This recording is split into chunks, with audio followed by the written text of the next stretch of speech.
Daqui a quanto tempo? 20 minutos no ônibus. 20 minutos? No ônibus.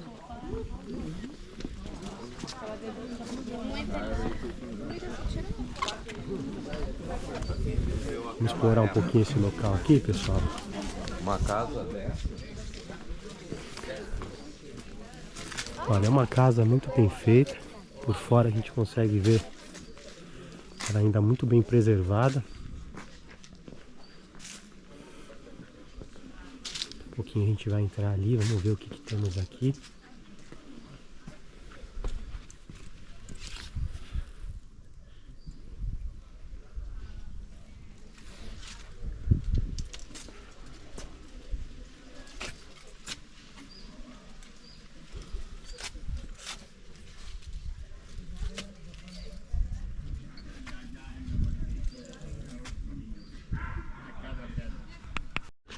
Aqui temos um acesso que não sabemos para onde leva, e aí aquela coisa, né? Onde é proibido.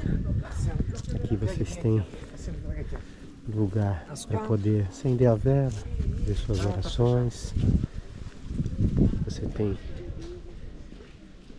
mais uma estátua.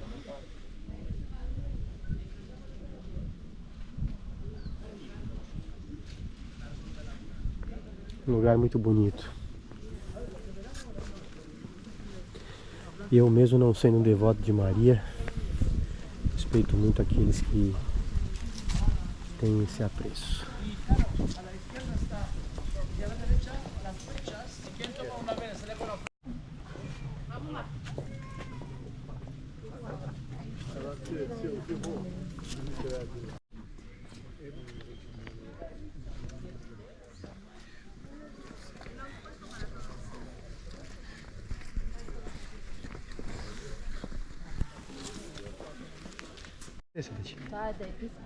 Estou aqui com o Sedati, nosso guia. Sedati, como foi a história do descobrimento dessa casa?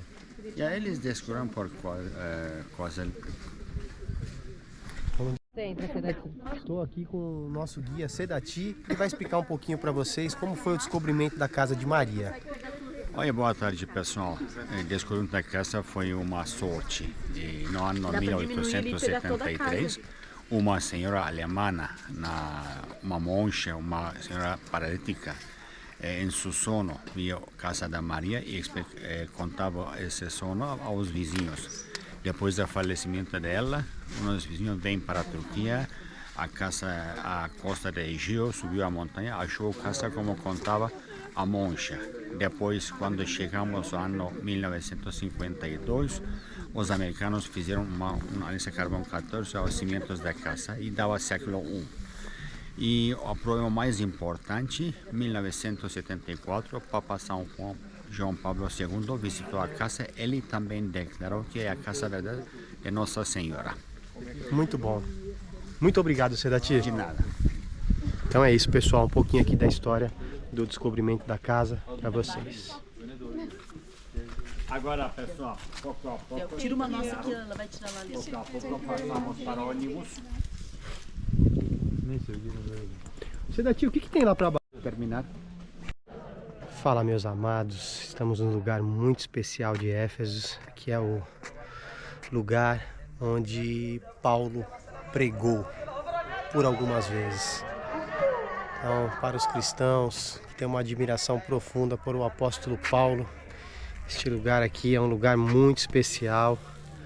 Aqui você vê ainda uma preservação de um lugar de milhares de anos, ainda extremamente rico em detalhes, incrível, impactante. A energia do lugar, o capricho, cada detalhe é impactante. Éfeso é um lugar que para um cristão é como se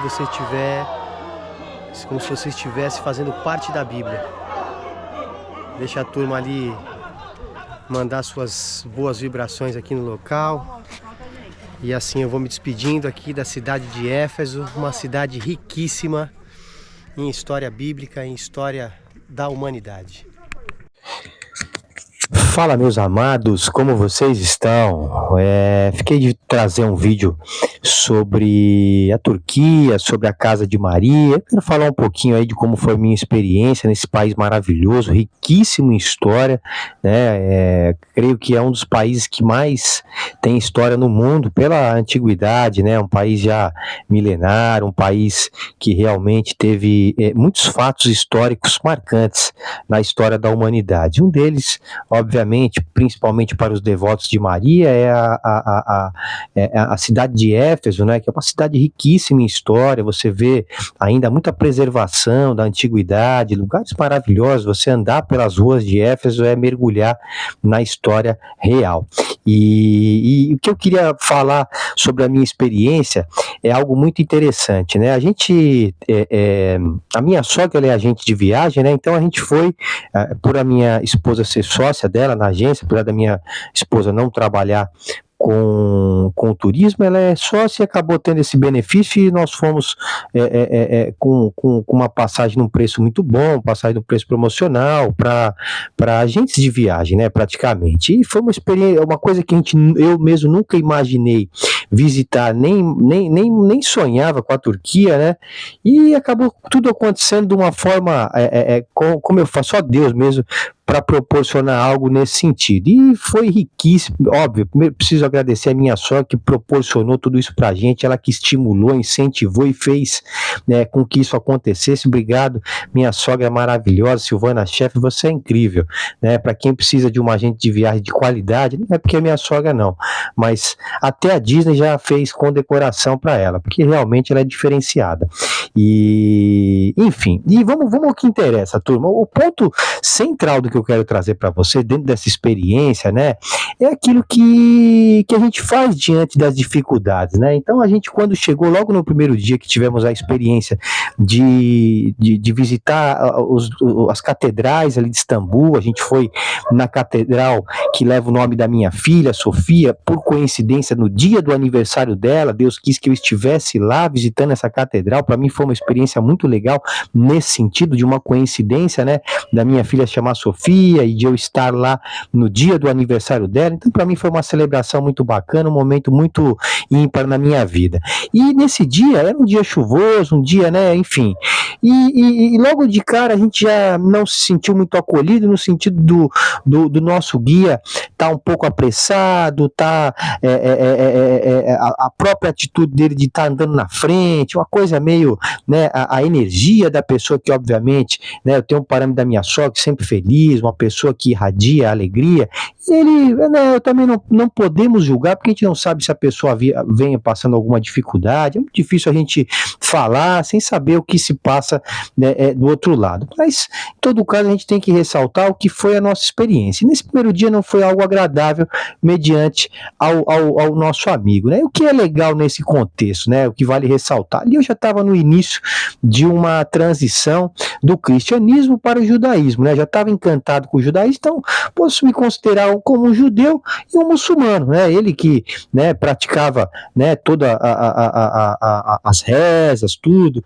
E o ponto central aí que nós vamos agora chegar, vou fazer uma análise bem apurada, questão de postura, questão de idoneidade, porque o grande propósito, acredito eu, de uma religião, de uma doutrina, é moldar o caráter, é fazer com que um ser humano seja íntegro, seja, né, uma pessoa de valor, onde você olha ela e quer ver ela como um exemplo para a sociedade, né? Não adianta nada a minha religiosidade fazer de mim um hipócrita, fazer de mim alguém que se acha mais que os outros, se as minhas atitudes não estão aquém com aquilo que eu estou buscando. Esse é o grande propósito de todas as religiões. Por isso que o judaísmo, ele é muito bom nesse sentido, que ele liberta a gente de achar que A, B ou C, ou só a minha religião salva. Não. O que salva são pessoas de caráter e integridade buscando evolução do seu ser. Esse é o grande propósito de Hashem, né? Você alinhar a sua espiritualidade mediante aquilo que você vai buscar, e naturalmente você vai se encontrar no meio desse caminho.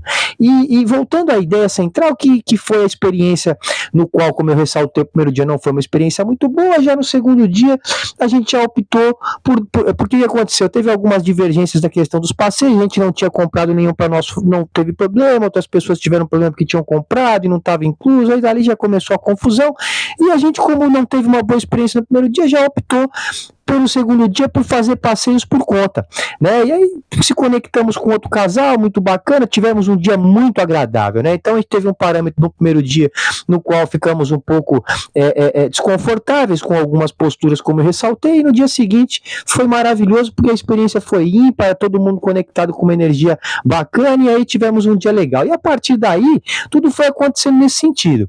E a gente cada vez mais foi percebendo que o nosso guia, ele era alguém que pouco avarento, né? Gostava sempre de levar vantagem, e a gente é brasileiro, né? Brasileiro, ele é astuto. Então logo a gente notou essa característica e falou, bom, vai dar problema para ele, porque, né, a gente tem um pouquinho de malícia. E aí, dali para frente, é o grande propósito que eu falo das coisas de Deus, né?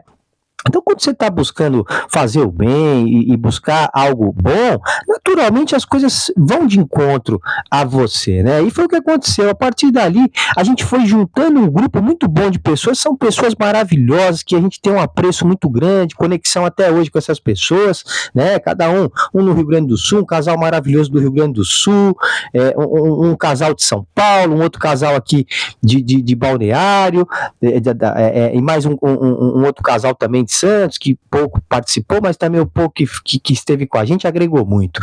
E essa turma toda foi maravilhoso, porque você vê aos poucos foi, né, se tomando uma proporção legal, praticamente metade, um pouco menos da metade do grupo se desvinculou dos passeios que estavam atrelados, e a gente começou a fazer por conta, e isso foi maravilhoso, ao ponto do guia ter que vir conversar comigo e falar, vocês quer fazer tudo bem, mas só que não alasta, porque senão vai dar problema, porque a gente já estava causando um desconforto no sentido do quê?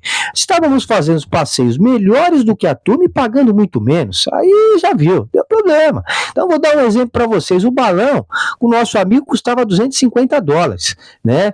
E aí já havia um rumor que, para quem é como a gente foi como agente de viagem, haveria um descontinho que não teve, não deu, aí tudo bem. Tá tudo bem, a gente acabou, né, indo pesquisar e achou por $80 o passeio de balão. Então, para vocês verem, meu amado, que o que acontece? O grande propósito que eu quero trazer, então, o que você faz quando dá algo de errado? Se você continua naquele propósito e murmurando, você está absorvendo a energia ruim e colocando ela dentro de você e nada vai mudar. Agora, a partir do momento que você se desvincula daquilo e faz daquilo do limão a limonada, aquele famoso sucão gostoso, né, que limpa todo o nosso organismo, você tira toda a impureza de coisas que não são nossas, porque o problema provavelmente está com a pessoa, a gente não está aqui para julgar ela. Como eu falei no início, não sabemos se ele estava com algum problema pessoal, então a gente tem que respeitar a individualidade, quem somos nós já fizemos, provavelmente a gente já deve ter, né, feito algo nesse sentido, então eu não estou aqui para julgar, mas a minha experiência não foi boa e eu quero mostrar quando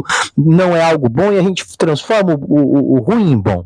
E aí foi isso aí. Então, como esse exemplo que eu dei aí, foi maravilhoso, porque todas as nossas experiências que a gente se desvinculou, né, dessa pessoa, foi maravilhoso, foram os melhores passeios, pagando muito menos e tendo ainda mais experiências. Então, é o que eu falo, é combater o mal com o bem. Então você não pega aquela energia, ela não é sua. E foi o que aconteceu. Nós tivemos uma experiência ímpar, né? Foi muito valoroso. E o grande propósito disso, concluindo esse raciocínio do porquê que eu falei sobre tudo isso, que é o que acontece na humanidade, a gente não consegue enxergar cada qual com o seu propósito. Ali é um exemplo claro do Hamas para com Israel. Quanto mais o Hamas ataca Israel, mais Israel é beneficiado, porque Deus está do lado das pessoas que estão buscando fazer o bem. E notoriamente, a gente sabe, as pessoas que têm o mínimo, não precisa ter muito, o mínimo de discernimento, já tomaram conta que é um grupo terrorista,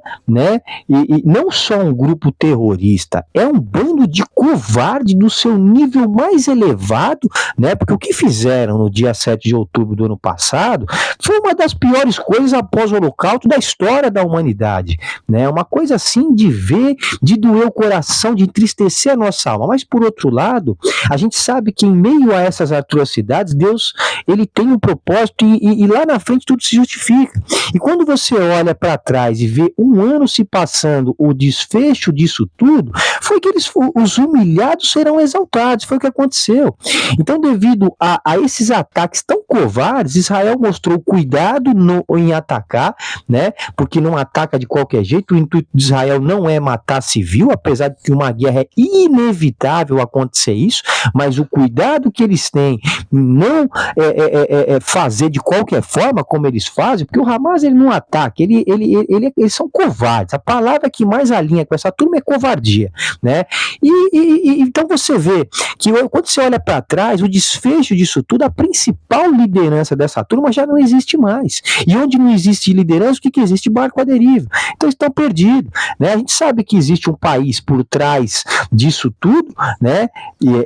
Que está orquestrando tudo isso, mas é um país que já está com a sua derrota decretada, porque nos detalhes você vê Hashem cuidando do povo de Israel. Então é quando sobe um foguete, ele volta para a própria base. Não sei quem não acompanhou esse vídeo, tem um vídeo de um foguete que sobe e volta para a própria base, né? Uau, como assim? É Deus. Essas coisas para mim é muito espiritual, né? E, inclusive essa guerra ela é espiritual, porque o propósito do Hamas e não só do Hamas, como vários outros perturbados e covardes, como Hitler, como Romano, como cristãos, inclusive também, não cristãos, agora vou dar problema, mas várias denominações, várias pessoas que levantavam bandeiras tentaram destruir Israel, porque Israel realmente é um povo que Deus acolheu, é o povo que Deus entregou a Torá, o livro da vida. Então, para muitos, isso é muito difícil de aceitar, né? Porque eles querem ser os donos da verdade, os donos do mundo, o seu ego, a sua Yetzer Hará exacerbada, faz com que as pessoas percam completamente o senso do equilíbrio e vão nessa extremidade. E é o que está acontecendo agora, o que é muito perigoso, né? Quando você vê uma fala de um ministro aqui do Brasil, né, falando que não pode liberar uma licitação porque é judeu, né, um antissemita, né, quando o próprio presidente do país, né, é totalmente parcial no sentido de abraçar o terrorismo com toda a força, mas também isso tem um lado bom, porque a gente já sabe, né, a índole da pessoa, né? Nós estamos falando de um presidiário, de uma pessoa que já tem essa Yetzer Hará exacerbada, então a gente não tem como esperar nada diferente disso. O problema são as pessoas que vão de encontro a isso e acham isso normal. Então começa a ficar, que o Hitler, ele não começou matando, o Hitler não falou, vamos matar judeu, não, começou com esse tipo de postura, né? Então é por isso que é muito importante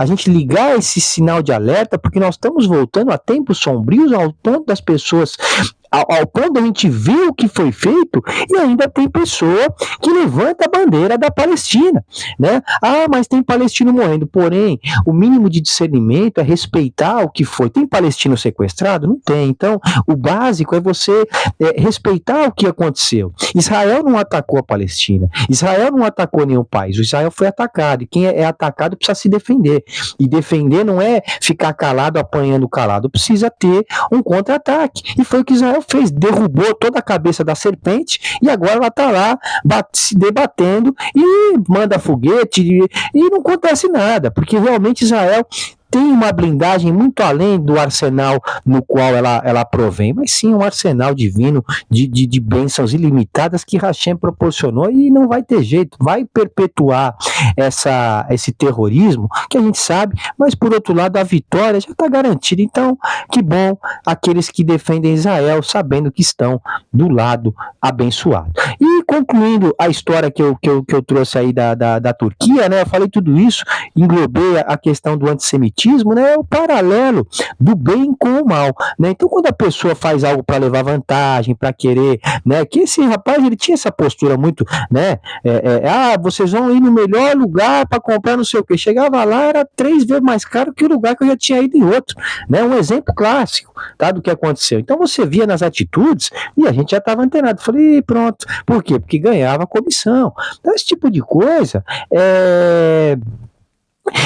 inclusive até o que eu tenho falado pra minha esposa, né? A gente tem que vigiar nos detalhes. A gente começa com uma mentirinha, é um amigo que manda uma mensagem, eu não tô, não, eu vou falar que não, e você vai falar a verdade. E outro, você não precisa dar satisfação. A gente tem que começar a filtrar esse tipo de coisa, porque o mundo ele nos leva a tudo ir para um caminho ruim, e a gente nem percebe nos pequenos detalhes. Então, que a gente tenha atenção nos pequenos detalhes para que não cometa erros grandes e sem perceber, por quê? Porque não se atenta no pequeno, como é que vai se atentar no grande? Porque quem não se atenta no pequeno, quando vê, já está no problema que é difícil reverter. Então é isso, meus amados. E concluindo, obviamente, a experiência na casa de Maria, né? Foi muito bacana. A minha mãe, os meus pais são devotos, a minha irmã, o meu cunhado. Tenho muitas pessoas que são devotos de Maria. Depois eu vou compartilhar esse vídeo aí com vocês, contando um pouco dessa história dessa casa, né? Junto aqui após esse vídeo, e é muito legal porque o grande propósito, eu não sou devoto de Maria, mas eu respeito muito aqueles que têm a sua espiritualidade voltado a cada qual propósito, seja Maria, seja Jesus, seja Buda, seja o Espiritismo, seja o que for. O mais importante é a gente olhar para os seres humanos e entender que cada ser humano tem a faísca de Hashem e é com ela que queremos nos conectar. Amém, meus amados? Espero que vocês tenham passado um fim de semana abençoado, que Deus abençoe uma semana maravilhosa para todos nós. Shavua Tov e um forte abraço a todos.